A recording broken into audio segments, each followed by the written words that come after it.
She bucked and twisted, dislodging the fingers for a fraction of a second, just enough to grab a lungful of air. But he was so strong she'd never be able to fight him off. Panic closed in.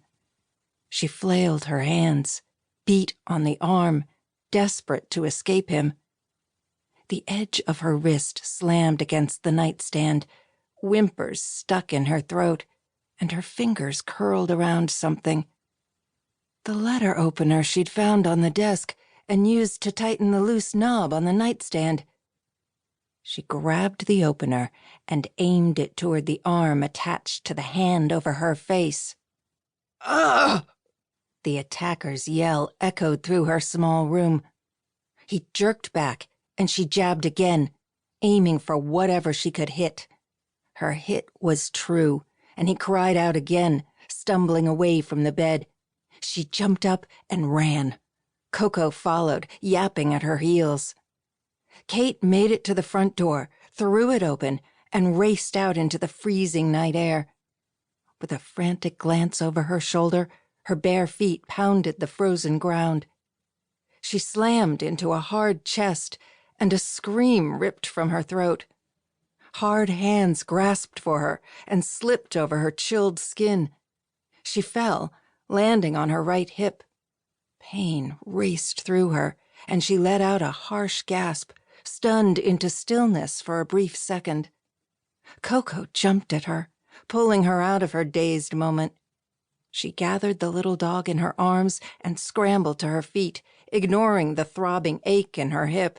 She had to get away. The thought materialized even as she registered a voice calling her name. "Kate? Hey, Kate, are you okay? What's going on?" She went still once again. She knew that voice, but wasn't sure why. She blinked up at the man holding her. A guy with brown hair and crystal blue eyes stared down at her. She scrambled backward, forcing him to drop his hands. "Who are you?" she asked. "Why were you in my house?" A shiver racked her, and her feet were quickly turning into blocks of ice while her teeth chattered. "I wasn't," he said, "but we need to get you somewhere warm."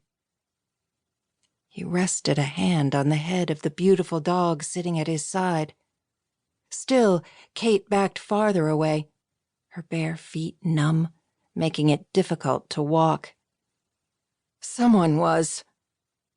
"Wasn't me. I'm Lucas Hudson with the Rocky Mountain Canine Unit, and this is Angel." He stroked the ears of the border collie. The dog seemed quite content to let him do so. "Skylar Morgan called me and asked me to come check on you," Lucas said. "Looks like it's a good thing I did. Now, can we get you warmed up before you catch pneumonia or get frostbite?" Hearing her friend's name roll from his lips nearly sent her to her knees. That and the fact he was with the RMKU. She should have recognized the understated uniform.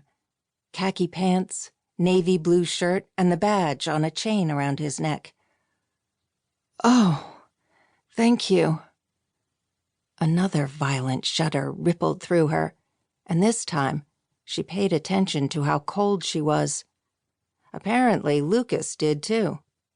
"Come with me." "Where?" "I want you to wait in my vehicle before your toes fall off." "But what are you going to do?"